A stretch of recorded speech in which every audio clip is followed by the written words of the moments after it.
Hi, and welcome to the Red Tunic Podcast, a podcast where I look to rediscover what makes gaming fun and enjoyable by having a positive conversation with those related to the industry.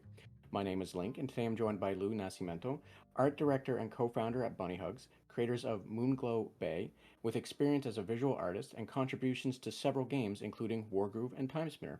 Hi, Lou, how are you doing today? Hi, we're doing really good. How are you? I'm doing all right, thanks for Thank you asking. for having me. No worries, thank you so much for making time and, for agreeing to do this with me. Oh, of course, and I'm sorry for getting late again. Oh my God. No, no worries whatsoever. Life happens, it is what it is. It's all good. So, Lou, just for those that might not know a lot about you or know who you are, would you mind just, telling us a little bit about yourself?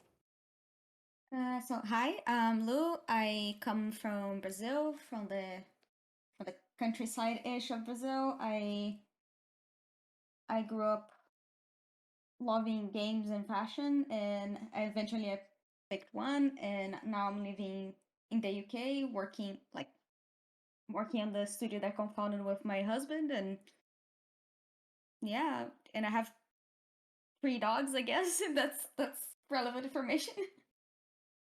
Well, whatever you feel is relevant is perfectly fine by me.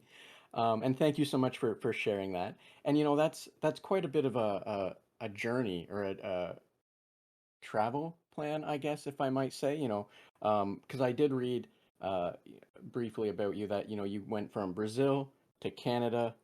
If I may infer that that's also where you met your husband, because he is Yeah, also from Canada, and now to the UK. So that's a pretty interesting migration pattern, if you will. yeah, yeah. It was so the objective was actually me just going to Canada and staying in Canada. But initially, I was going to Canada to just stay for a few months so I could figure out where I wanted to live. If like I liked the country as much as I did the previous time that I visited it, and and then I would eventually go back to Brazil and search for a job with a visa in Canada. But while I was in Canada, I got I saw opportunity to work at Chucklefish as a pixel artist, and I applied, and were in London, so I ended up like moving across the pond.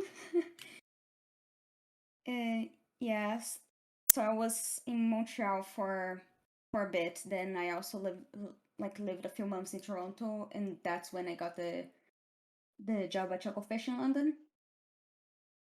Uh, but I also always liked the UK, like as a kid. But the at the end of the day, I think the goal was for me to be in Canada, and ended up like missing the target a little bit. Oh, well, again, thank you for sharing that, and that's really interesting. And yes, I would say you missed the target just by an ocean, give or take. Um, Yeah. but hopefully you are enjoying where you have landed and how your life has planned out or panned out, if you will. Oh, I definitely am. Like I did not have a good time in London. That was pure chaos for me. But after 2 years, 3 years and a half, we moved up to the area of Newcastle upon Tyne, and we're loving it. People here are super friendly. We have a really nice life. We have three dogs, and we have friends, and in a little house that we take care of, and things are great. Even though I missed the target. Well, that's great to hear. And I can I'm going to make some assumptions here, so I apologize if I'm too far off. But, based on you saying you're from, the countryside-ish of Brazil, I can definitely understand why London, among many other reasons, I'm sure that we don't have to get into, but, as a pretty large city that's rather chaotic from my understanding, I can definitely understand liking a little bit of a smaller place, if that makes sense. Yeah, so I was born in São Paulo, which is absolutely gigantic, but then I moved to Campinas, which is way smaller, but I was in a really tiny neighborhood, uh, and that was my life, like a tiny, tiny, tiny neighborhood, and I really enjoyed it. It was good. I was not anxious about my surroundings, and all of a sudden, London is like a lot to deal with. Yes, and I can definitely understand that. I personally grew up in two small uh, towns, if you will, with a very small population. And then the few times that I would have went to Toronto, um, the well how well I really loved the energy, how large it is. I imagine, coming from a small place to such a big place permanently would probably have done a little more to my mental energy, I guess, than than I'd like to think on or accept now. Oh yeah. Yeah, it's like it feels like your brain is turned 24/7. You don't have like some downtime. And I imagine in Canada, if it's a small town, it's like really, really small because Zach also came from small, like he lived for a long time in small towns, and he says like minuscule. Yes, in my case, the small town, the actual town, because in Canada, I don't know how predominant it is to do this elsewhere, but when they like join up and they have municipalities, and those are larger areas or what have you. Yeah. Um, in my case, the town I grew up in, um, for the most part, only was like 6,000 people Oh at my god. at best. And I can say this with absolute confidence. I have drove by apartment buildings with more people that live in them as well. When I went to the Penny Arcade Expo in the past, I have been in an area with more people standing shoulder to shoulder than my town has in Oh my total. So god. yeah, I would say that Zach is spot on in saying it's minuscule in comparison. Yeah, because like my countryside, smaller town than São Paulo, the place that I grew up, was still pretty big. The city itself had like 1 million people living in it. It's just the neighborhood felt like a small town. But yeah, the difference is very contrasting. Yes, I can definitely understand that because yeah, it makes perfect sense. So, Yeah. Lou, if you don't mind, changing the subject a little, Oh, I'm of just course. curious, how did you get into developing and making games? So I used to, as a kid, I used to just play games like Pokemon and Ragnarok Online, and Pokemon was always with. Sorry to say that it was always with emulators, and it were like games that were much older than the current Pokemon generation that I was living in because my computer couldn't handle much. So I kept started playing those games, and I noticed that through searching that I could edit those games with Ragnarok Online. I used to make like custom servers so I could make my own items in the game and be able to see my character using those items. So I was kind of playing it alone in a MMO just because I wanted to see the custom items. And with Pokemon, I kept like hacking rooms, and with that, I kind of like grew up doing a lot of that, and also making pixel art and pixel dolls for a long time. And growing up in those forums on the internet, I kind of found out that people are actually the ones that make games. Not like games don't just all of a sudden appear in front of you after you buy a console, which is it's really weird to say that, but like that was when my kid brain imagined it happened.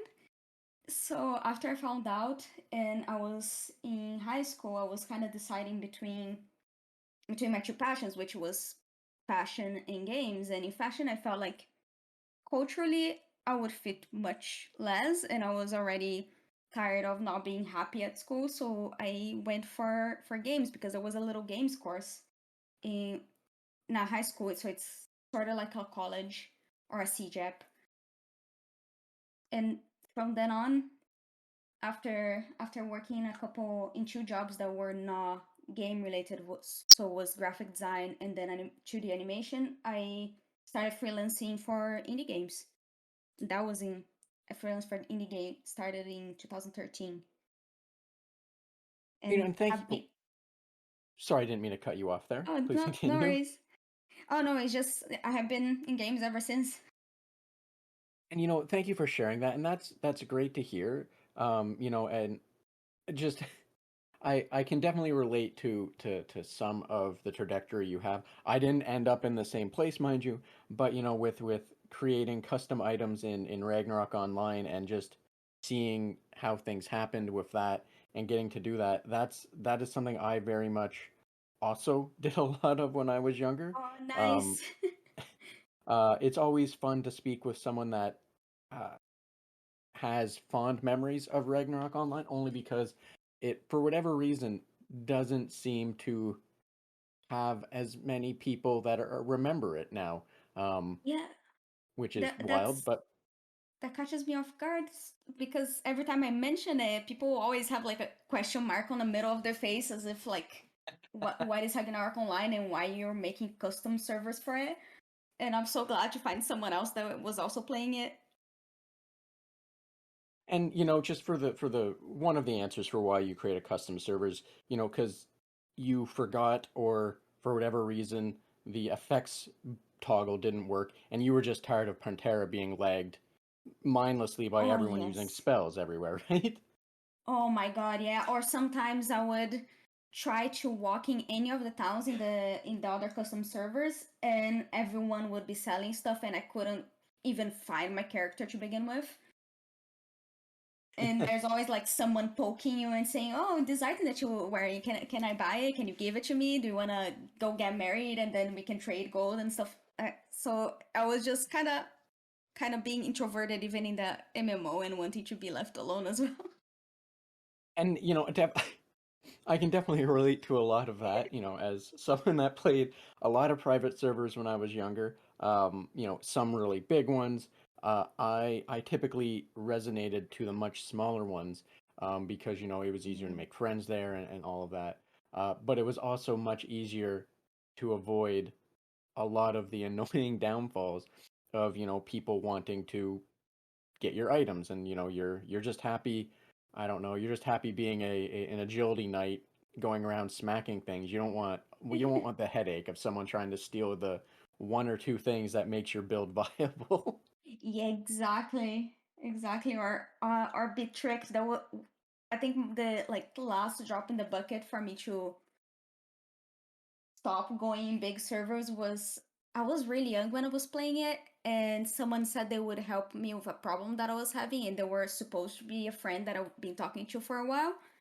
So I trusted them with my account, and when they logged in, and they were going to fix stuff for me, and when No. I came back to my account, my character was completely emptied out, no money, no equipment, no nothing. So I was like, I'm gonna go to either small servers or do my own servers and not deal with this. Yeah, and I'm sorry that had to happen to you, but So I'm good. glad that you were able to bounce back and find a better or easier way to enjoy it for yourself.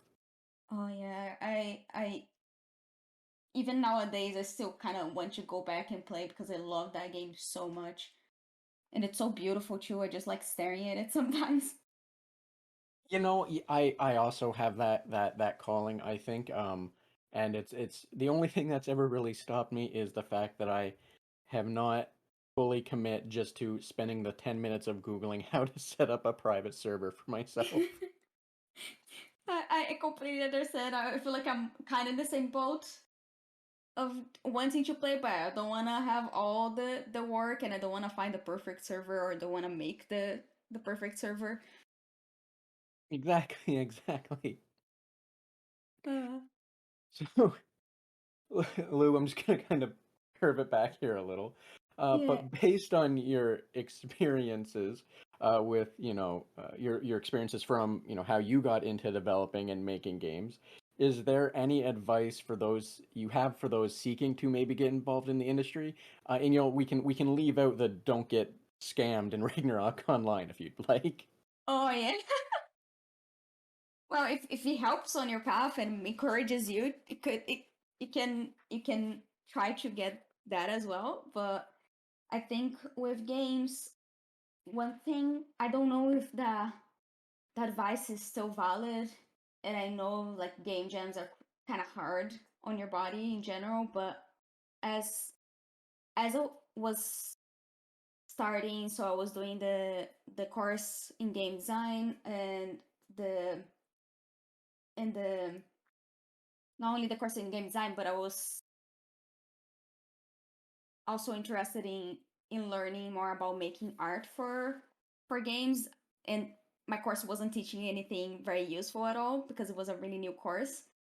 I did loads of global game jam or local game jams, and those taught me so much more than the course could ever teach me, and it actually gave me enough of a portfolio fast enough that I had stuff to show on Reddit or Pixel Joint, and even I forgot the name. There was a forum that had like a the icon was a little joystick, and it was the background was blue, but I don't remember the photo anymore. And I just posted my portfolio there, and sometimes I would just see people that were looking for freelancers for their games and just offer my services as a freelance artist and pixel art specifically. And that's kind of how I got my first opportunities, was just showing the stuff that I did in game jams, and that helped me a lot. So I don't know if it's still working today, but highly recommend it. Well, thank you for sharing that. And I'm no expert on saying what does and doesn't work. But my view is, any advice is valid advice because, those kind of life experiences, um, I feel are usually pretty transferable because it's one person sharing their wisdom, and your wisdom in this scenario is the game jams and such. And I don't think it's ever not valid. I know that's a weird way to phrase what I just said, but I think it's always valid when you're sharing wisdom that is sometimes hard learned, if that makes any sense. So thank you. Ah, I'm glad. And you're welcome. Yeah, I'm happy I can share it. And I think another thing actually would be one thing that I learned during a concept art course that I was doing is that if you're an artist specifically, half of your job is being a marketer of yourself. So you need to market your skills, you need to sell, you need to present your portfolio well, you need to actually go and look for people that are interested in working with you. And as you grow as an artist and you get more recognition and you're tied to bigger projects, it gets easier and there's less of this marketing to be done. But right at the beginning, I would say almost 60% of my career was just marketing myself and making sure I was visible so people could reach me. So yeah, that's the more valid, more recent advice, I guess. And thank you for sharing that as well because I definitely understand what you're saying, and I think many others can also relate and understand to that as well across many different fields. And I think that is something that also needs to be kept in mind because, well, definitely luck is a factor in it, and I don't mean to discredit or dismiss anything that you said or how you got here to say it's all entirely luck because as you said, yeah, as you said yourself, you were always in the early stages, especially you were focusing on marketing yourself and finding clients that you can sell yourself to say, hey, this is the what I do and this is how I do it well and all of that fun stuff. Um, it's always important to keep that in mind because a lot of people, I think, just if I might, they kind of just think, well, I've done this thing, I've put it out there, and now it's going to exist and it's going to be a huge hit. Similar to how, uh, for you early on as a child, you thought video games just came into existence after you bought, the Game Boy or the Super Nintendo or what have you. And it's always good to hear people saying, no, you have to work at it. You have to find ways to do it. You have to figure that out. So that way people know you exist. And I'm going to say the right people, in this Yeah. case, the context would be, people that want to hire you or what have you. A big umbrella there of right people. know where you are, know who you are, and know how to be in touch with you, right? Yeah, definitely. I felt like I was looking for freelance work for a really long time and jobs in as an artist in general. And after that course and after that teacher was actually he's a really good concept artist. If anyone wants to check, his name is Bobby Shu. After he said that, I was like, so that's why nobody has been seeing the things that I've been doing, and nobody has been is interested at it on it, because they're not just gonna appear on my feed out of nowhere and like my stuff. I need to be able to reach them. That's part of my job as an artist, and it's a little bit it was a little bit crushing as well, because you notice that so much of job, at least nowadays, especially with social media and internet and Reddit and stuff like that, so much of your job just turns into marketing, but you can make it enjoyable, I think. uh I kind of but I do feel like there was a big stroke of luck, especially not having to start right now, in which the algorithms for social media are a bit way more intense than they were 10 years ago. Yeah. Yeah, and I definitely understand where you're coming from with that, and you know, I understand where you're coming from, and I agree with your view on that. That it's for some things coming now, it's going to be always a difficult thing because like you said, 10 years ago there was far less. I'm going to say the crowd was much smaller, or the Yeah. contributors were much smaller, at least in terms of online, and now you can almost just swing a stick wildly on social media and you're going to hit someone that's, involved in some way, shape, or form, doing, in the creative fields, and they're all struggling, or they're all fighting, I should say, to get their own piece of the pie, if that analogy makes sense, or if it's comparable here. Oh, definitely. Yeah. And it in the field now, like the amount of people available and showing their work and their skills is insane. And you kind of gotta work as well on being the best work colleague that you can be, because in terms of not being a difficult person to work with, because if you have the skills and you can get your foot in the door and actually maybe get the job or get a freelance gig, but you being a reliable person to work with, that is pleasant, and that is kind of, yeah, that is pleasant to be around, and receives feedback, that is the kind of stuff that actually keeps you in a job, or in a freelance gig, or even getting more jobs. That it helps a lot to be that kind of person. Definitely, yes, and I understand, I agree completely, because everyone knows in their current job, in a previous job, in a future job, but everyone knows there's that guy or that person that they're great at what they do, but they're they're everything they say is from a point of arrogance, or everything they say is from Yeah. like a weird point of superiority or something. And sometimes those people are untouchable, they're a boss or whatever, and you just have to grin and bear it.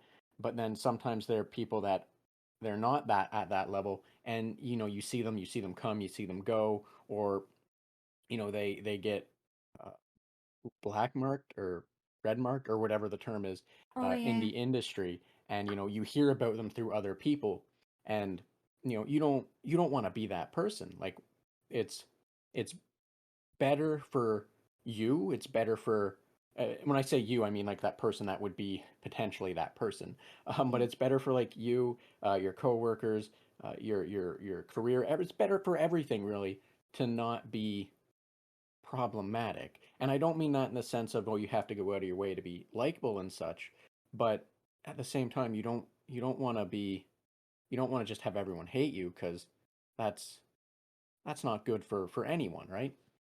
Yeah, exactly. And sometimes it's just about being communicative and honest. For example, you don't need to crunch horribly to finish something that you said you were going to finish at tomorrow, and turns out it was actually a much bigger task. But if you notice that that's going to happen and you tell people, hey, turns out this task is big because of X, Y, and Z, that's why I'm gonna actually finish this on Friday instead of tomorrow, which is would be, I don't know, Tuesday.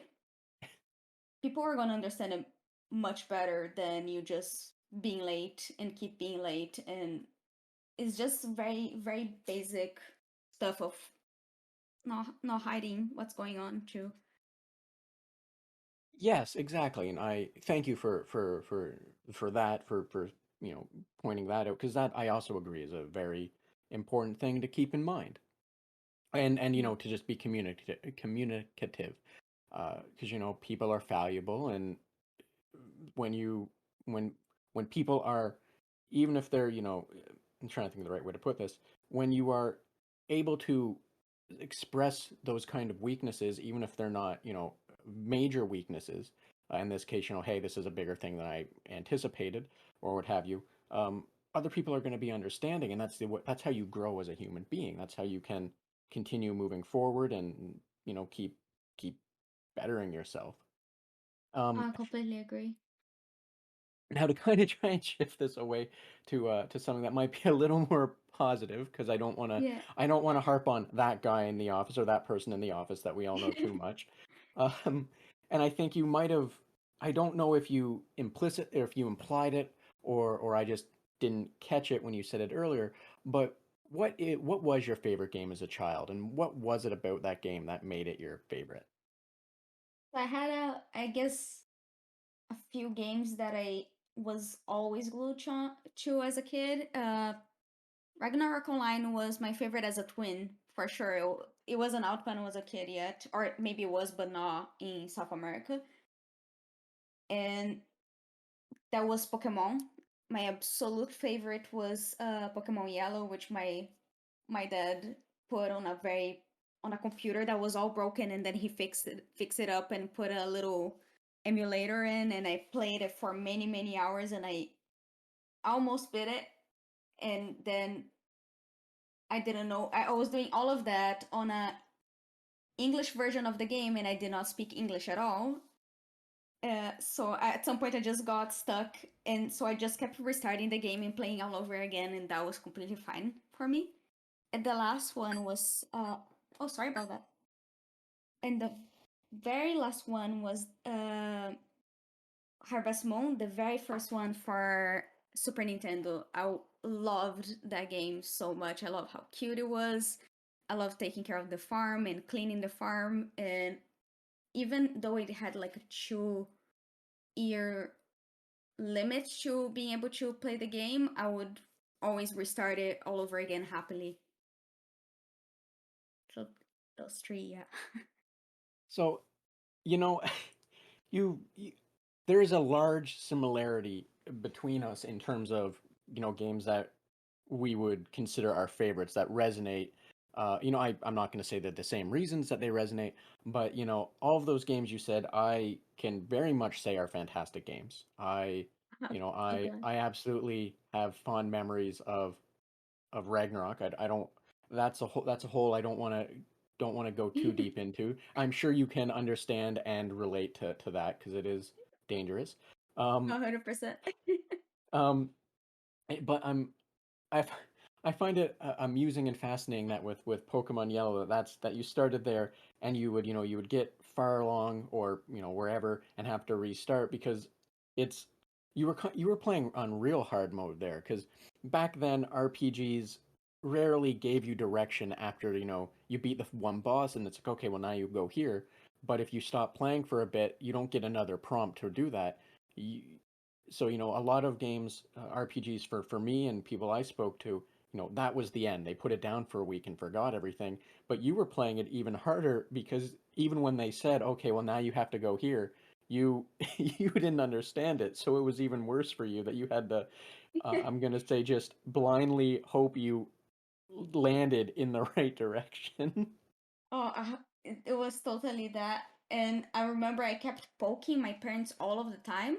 And my parents, they don't mind games. My dad specifically, he's not a big fan.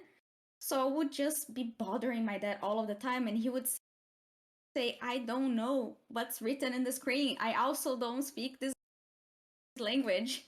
So it was just I loved the game so much. I loved all the characters so much, and also the fact that there was the animation going along with it back then made it so like it was not as hard because it felt like the arc of the animation was a bit of a guide to how to play the game. But I could not play games like Final Fantasy, for example, because it was a bit more text reliant, in my opinion, than Pokemon. So I would pick it up, find it beautiful, and then play 5 minutes and not be able to understand much. Yeah, and I I can understand that. I can't exactly relate to it for obvious reasons. I've been blessed with being English or having English as my primary language, and a lot of games come to English. So I can't relate to it to you on that, but I can definitely sympathize with, wanting to experience something like that and not having the ability to at the time. And I really hope that now, for some of those older games, you've been able to maybe make time and go back and re-experience them with a better understanding. And I think now even a lot of those games probably even have uh, is it Portuguese or Spanish? I Yeah, don't Portuguese. Portuguese. I think now many of them might even have Portuguese translations, hopefully at least. So even then, it could just be much easier for you, you know? Oh, definitely. Kind of, especially Harvest Moon and Pokemon. I stuck to those series throughout my entire life. Whenever there's a new iteration, be bad, be good, I will try it. I will play it. I kind of relived the Pokemon Yellow phase by playing. I think it was Leaf Green, Pokemon Leaf Green when it came out. I knew a very very basic English back after when I was playing that game, and I went back a few times, but I think in that case, being an adult and replaying something that I played so many times, I was just like, okay, yeah, I'm good.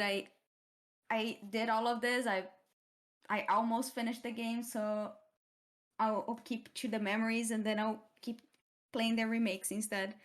And I was happy doing that. Definitely. And I just as an aside before, because I wanna talk about Harvest Moon for a moment as well. But if you do have the time, the Let's Go Pikachu or Let's Go Eevee, those I I found were wonderfully more relaxed versions of the Pokemon games. If you oh wanted to yeah. re-experience the first generation, the story's a little different, what have you.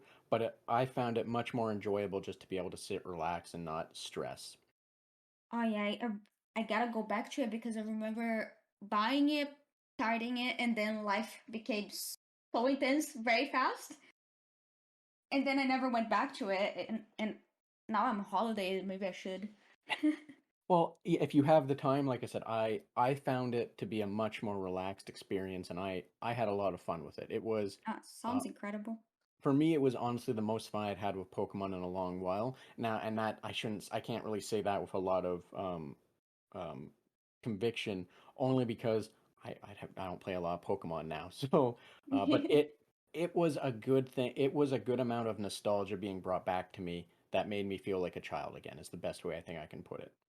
I'll definitely with that review I'll definitely try this holiday.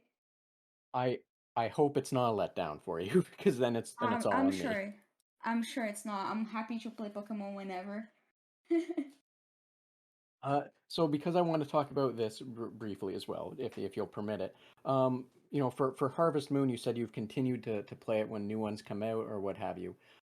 Do you have outside of the Super Nintendo one? Because the Super Nintendo one was was absolutely fantastic. For me personally, the one that hooked me was not the Super Nintendo one for The main reason being I had an argument with my father as a birthday present that I would not like a farming game, so I ended up getting hooked on the Game Boy version that a friend had, where we would huddle around the door in the middle of winter playing it on a Game Boy. So Um, lovely. that was the only way my hands kept warm, by the way. It was like five of us just huddled around watching a little tiny screen. Oh my Uh, god, that sounds amazing. it was until the Oh yeah. reality of your fingers. Um, do you have a favorite since the Super Nintendo one? Like, is there one that stands out as one that you've really enjoyed, if I might ask?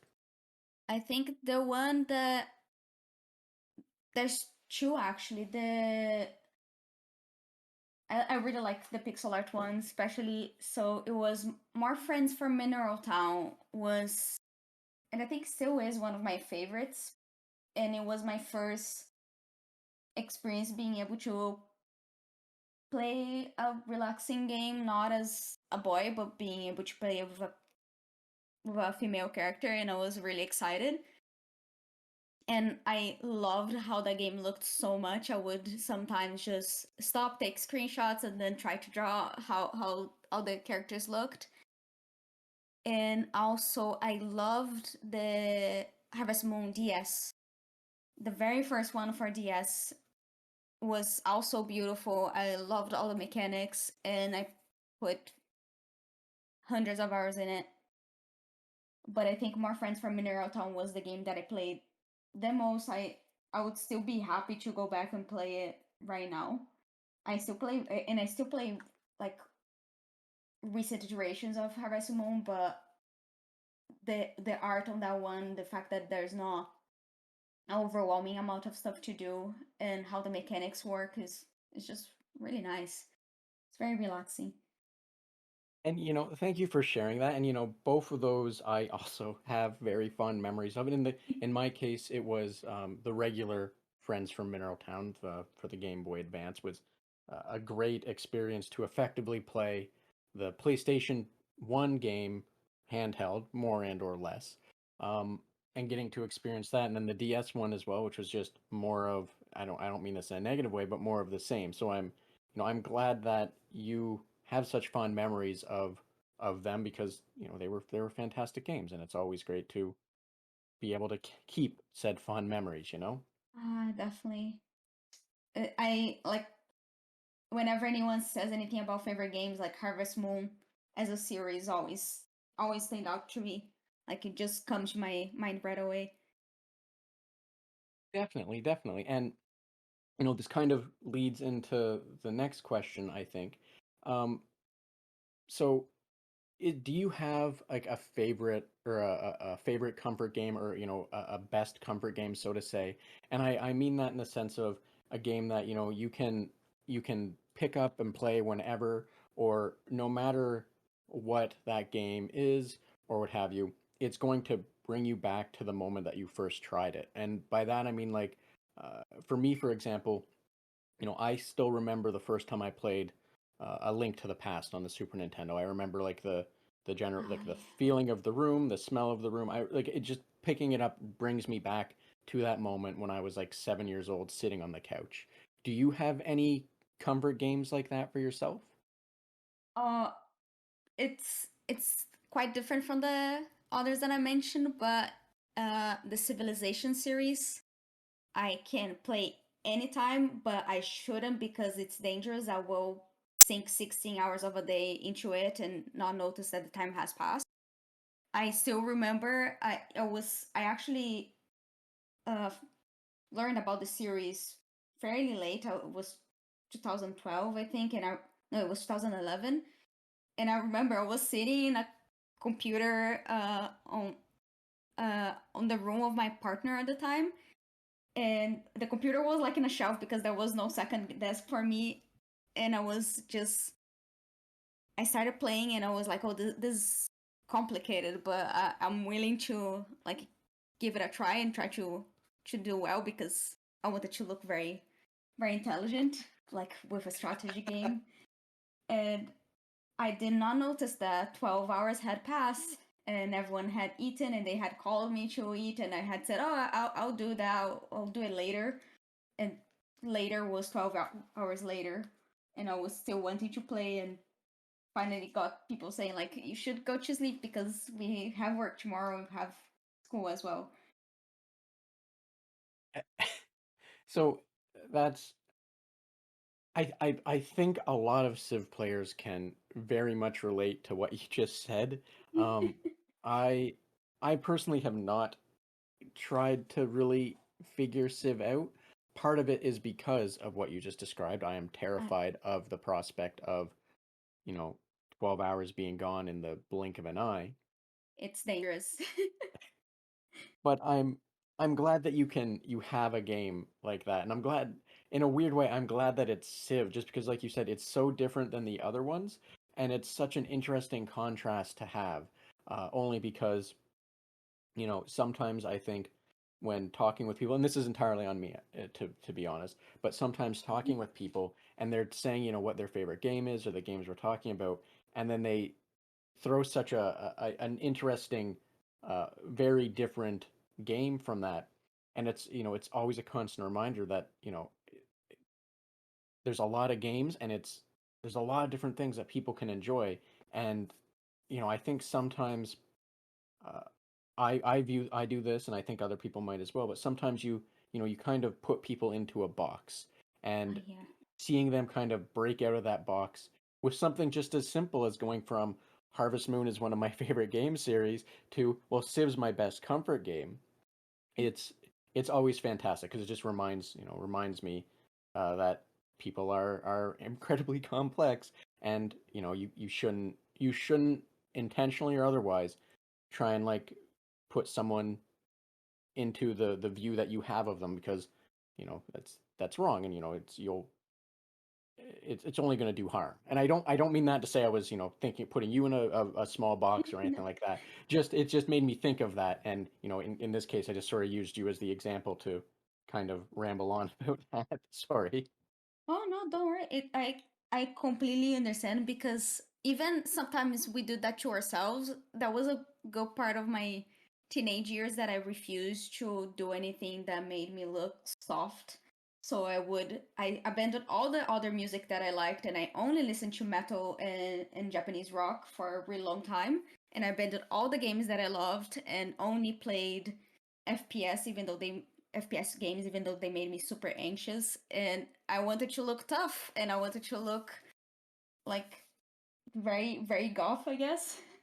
And so sometimes we even put ourselves in those boxes and forget that hey, there's an entire world out there of things for you to try, and something surprising might be something that you love. I think that's fantastic life advice, so thank you for that. And you're right, we should be careful not to put ourselves in a box or create this idea of who we think we need to be instead of just letting ourselves be who we want to be because you know then this is gonna be real clunky to say and I apologize, but to Okay. deny yourself of the things that you enjoy or the things that you think you'll enjoy or what have you, that's just gonna do harm. I don't mean just in video games, I mean in general, right? Like for you it was you wanted to have the persona that you were tough, and the way you thought to do that was to, as you said, kind of be goth and listen to metal and play first person shooters. And I imagine a lot of people, myself to a degree, put themselves in a very similar box in their formative years, if you will. But you know, being comfortable in your own skin is is also very important because it gives you the chance to grow and learn about other things and be aware of other things that might exist, because if you're only relegating yourself to first person shooters, you might never realize that Civ exists, or you might never realize that a Harvest Moon game exists, and you might not realize just how much you enjoy something that is the complete opposite of what you've been doing and what you've been playing. So thank you for that advice, because I agree completely, and it's I just think it's fantastic advice. So thank you. Oh, I'm glad. It's my pleasure. Yeah. So Lou, we've talked a little bit about your, well, a fair bit about the past of things. I want to kind of bring it current. Uh, Mhm. how do you enjoy gaming now, and what is it about the games that you enjoy now that makes them enjoyable?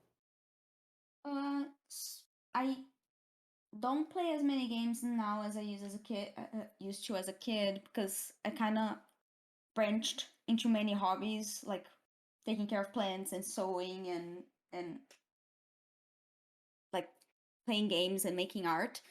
But when I do, I kind of I kind of do tend to play my comfort games a lot, but sometimes when I get out of the like comfort zone, I play games like Disco Elysium and I absolutely love it. My favorite thing right now is playing games in co-op that are not they don't have a co-op mode to begin with, or they're not like are playing games in an unusual way. For example, with Disco Elysium, Zach and I just sat in the living room playing it, and he would actually read out loud with different voices all of the different characters, and he was having a lot of fun doing that, and I loved it. And I used to like help do quick decisions on dialogue choices and like where we were going to go, and it was kind of like hanging on the back of his shoulder gaming, but we have lots of fun doing this kind of stuff. We do that a lot with narrative games in general, and it's also I love spending quality time with the people that in my life, so it kind of ties together. And and I've been playing loads of little smaller based games like Gartic Phone or Jackbox or Scribble.io because I get to play that with the team that we work with, and it just feels like a very quick warm up to being able to just like have fun and enjoy ourselves. And other than that, I sometimes play my Switch. I play the Pokemon the Pokemon series, or I play. I was playing Animal Crossing recently but I was taking it way too intensely, so rebuilding my entire town and stuff like that. Besides the comfort games that I like, Civ or The Sims that I also play a lot of. So thank you for sharing that.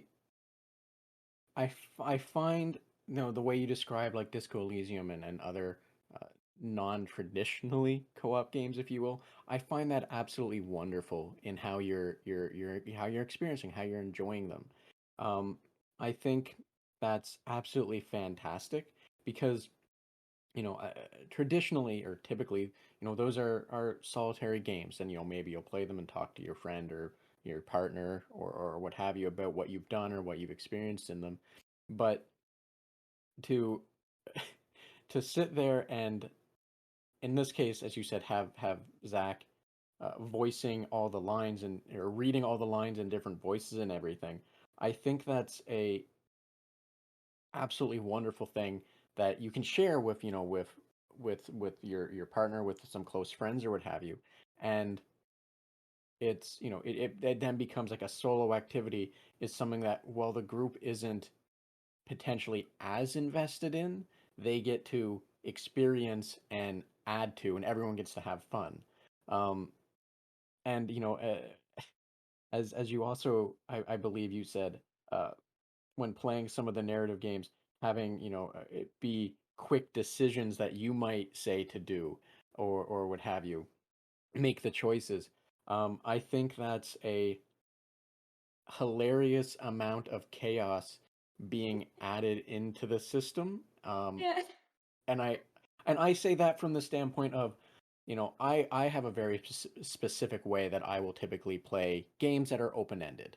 Um, for example, if I were playing Fallout 4, and that's only because I've recently replaying it, If my significant other, if she was sitting behind me saying, "You should say this to this person, you should go do this," um, I am very confident that she would be making suggestions for her own amusement, and that's perfectly fine.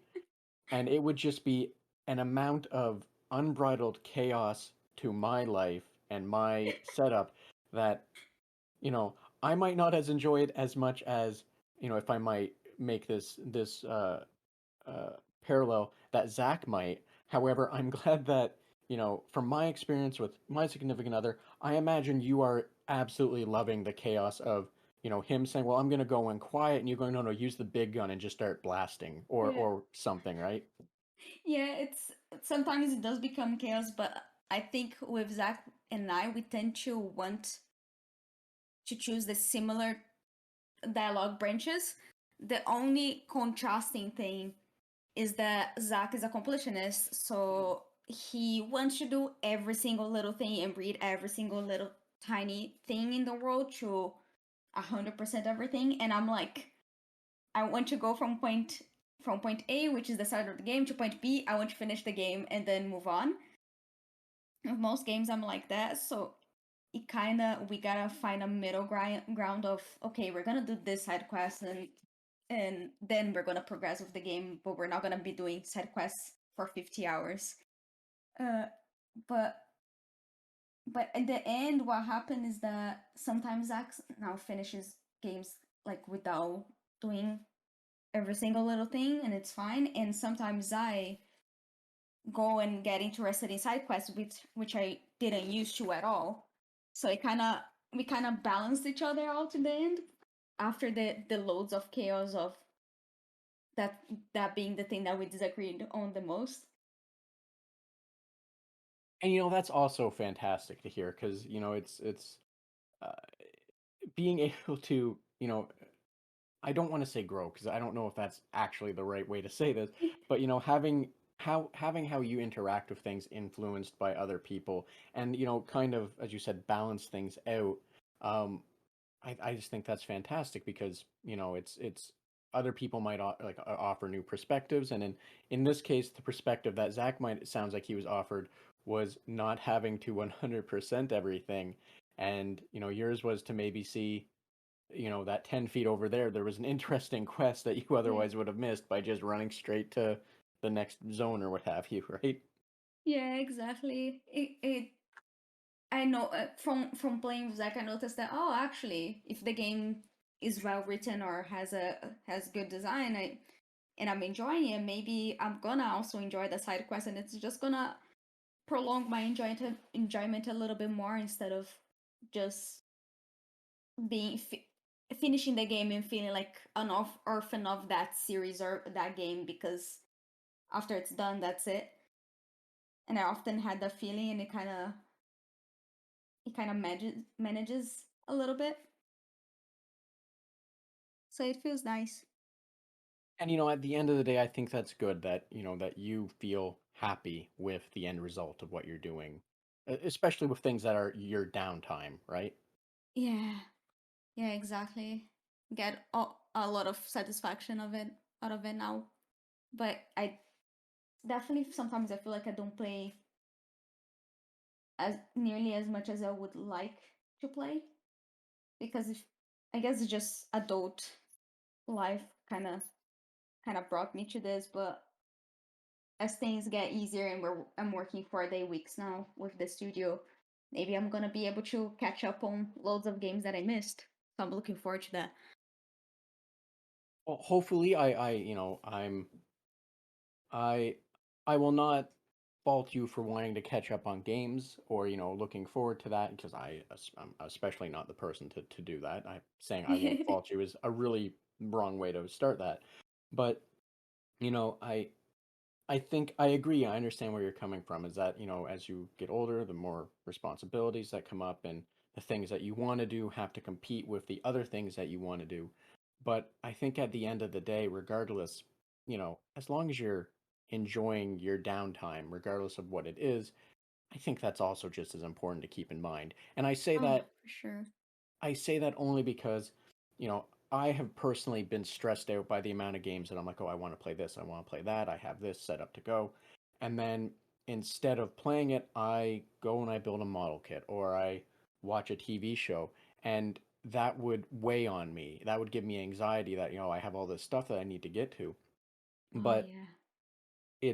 I think it's important to also, just allow yourself to breathe and be happy that that you have that moment to breathe regardless of what it is, because if you don't need to carry that anxiety of all these games or what have you, right? Like you had said you got into sewing, I believe it was.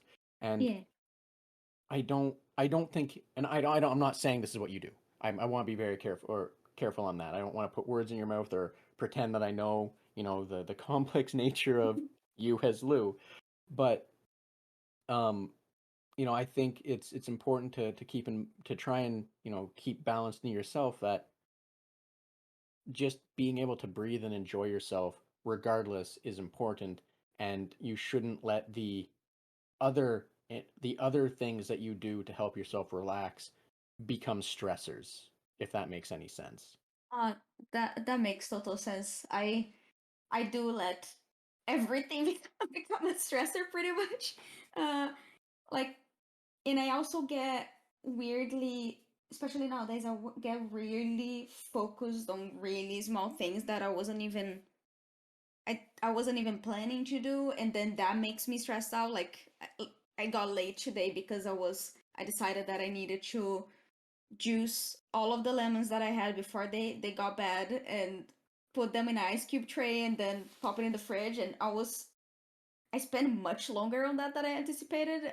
I don't know how slow I was going, but that happens a lot. And all of the time I think, oh, instead of doing that, I could have done it in like a regular pace and be playing a game or doing some sewing or just being in the sofa with the dogs. And I end up like sinking hours into that or watching TikTok nonstop or just scrolling through social media. So yeah, I do tend to put pressure on everything, on And the moments that I lose. like I said, you don't have to do that to yourself. It's as Yeah. long as downtime is downtime, right? And it's yeah, I only say that because I can relate. I've muddied the waters of relaxing versus how to relax versus the other ways to relax, and then stressing out because the other thing was ignored. And anyway, Yeah. I'm 100% on the same page. I think a lot of people can relate, and like I said, I think it's important just to remember, or try to remember, that our relaxing hobbies aren't competing with each other to help us relax, right? That's very true. You're completely right. Yeah. Now, Lou, I don't want to take up too much more of your time. I want to let you get to your Saturday evening. However, if there was anything else you wanted to discuss, a cool game, what you're doing, something you feel more people should just be more aware of, the floor is all yours as well. Please let everyone know where they can find more information about you, which I'll also be including in the episode description. Well, I just released the Moonglow Bay with my partner and the rest of our studio, Bunnyhug. It's I recommend the Steam version because that's the version in which we can update the fastest. We just send an update out with like one of the most requested features, and it's a relaxing fishing RPG set in Eastern Canada in the 1980s. And I would love for people to give it a try if they're able to. We put a lot of love into the game, and we're quite proud of it, especially now that we fixed most stuff that was not like 100%. And yeah, and you can find me on Twitter most likely at Violacus, so it's Viiolacus. And you can find the studio at Bunnyhug, and Moonglow Bay as Moonglow Bay on Twitter. And yeah, that's pretty much it. Well, awesome, and thank you for that. I'll definitely make sure that information is in the description. And I also want to apologize. I did not intentionally neglect talking about Moonglow Bay. The only reason Oh, that being is because I spoke briefly, or not, I shouldn't say briefly, but I spoke just recently with, with your partner, Zach Soares, about a bunch of things, including Moonglow Bay. oh So yeah, I do I imagine that apologize. was the reason. Don't worry. But I'd like to apologize. That wasn't the intention. I would like to say to you the same as I said to him that, I think the game is fantastic. I'm so glad. I absolutely enjoyed it. It felt, to me, it felt like it nailed, the relaxing, the relaxing nature, but at the same time, it really nailed that small town feel. And as I spoke with Zach about as well, it really nailed the feeling of a East Coast Canadian town, as I understand it, in the, the good, the bad, and the ugly, so to say, due to just the nature of those towns. That whole other topic that I'm really not um, capable of diving into, neither here nor there, kind of thing. But I just wanted to say that, to you, that the same as I said to him, or them, sorry, that it was a fantastic. What I played of it is absolutely fantastic. I've been enjoying myself. I look forward to what more comes from it, as well as your team, because you know the the the right out the gate, the narrative, the narrative theme of it, I it gives me, and I don't mean this, I want to be careful of how I say this, just because there's weird implications for how I say this, or could be, but it gives me a lot of hope for what the team at Bunnyhug is capable of in the future, because it's, if you're able to deliver that kind of experience right out the gate, I would blindly trust and have the same kind of faith that your future projects would also be able to deliver uh, in what they intend to do. And I don't mean to say that the next project you work on is going to be the same story beats or what have you. I just mean that I fully believe that whatever you do next will be uh, incredibly capable of doing what you're setting out to do. I know I'm saying that very vaguely, and the issue for that is just because the next project the team might be working on may not be fully announced or internalized or what have you, so I can't speak to specifics. So I apologize for the weird vagueness of everything I'm saying, and I really hope it makes sense. That makes me super happy. Truly, like it. It feels really nice to show that there's hope for our team because they're a bunch of really lovely people, and I feel really lucky being able to work with all of them and being able to put this game out. So yeah, makes me really happy. And and I don't mean to say this. I don't mean this to come off as an arrogant statement. But I think you and the team should be proud of what you've done, because, like I said, I really think it's a great game for what I've played. I think everything about it is really nice, and the team has no reason to not be proud of the product that's been delivered, or to be continued to update it, as you said, when people with Steam, or you can just put out the little bug fixes or what have you. Um, but yeah, no, yeah, Oh, I don't know where I'm that, going with that. It's just, I think it's a great game. I look forward to what you guys do next. that's lovely. Thank you so much. Anyway, Lou, as I said, I don't want to take up too much more of your time. So if there wasn't anything else you wanted to discuss or make sure people are aware of, I will let you get back to your evening. Oh, okay. Thank you very much. Thank you for having me. I love chatting with you about games. It's a nice change of pace because usually everything is intensely about career when it comes to game dev, talking to about game dev stuff. So it feels nice and refreshing. Thank you for your kind words. I'm glad you enjoyed the conversation. I definitely enjoyed getting to speak with you. It was, an absolute pleasure. So, yeah, no, thank you for the kind words, and you're absolutely welcome. I'm glad that it was a nice change of pace for you. Thank you. I'm really glad. So, Lou, thanks again for making the time to have this conversation with me, and thank you for joining us on the Red Tunic podcast, as well as a special thanks to Ronald Jenkins for the use of music from the title track from Roads Deep. And if you like this podcast and want to support it and help it grow, please subscribe or follow me on Twitter at Red Tunic Podcast to receive the latest episodes and news, and be sure to share it with those you think might also enjoy it. Thanks, and until next time.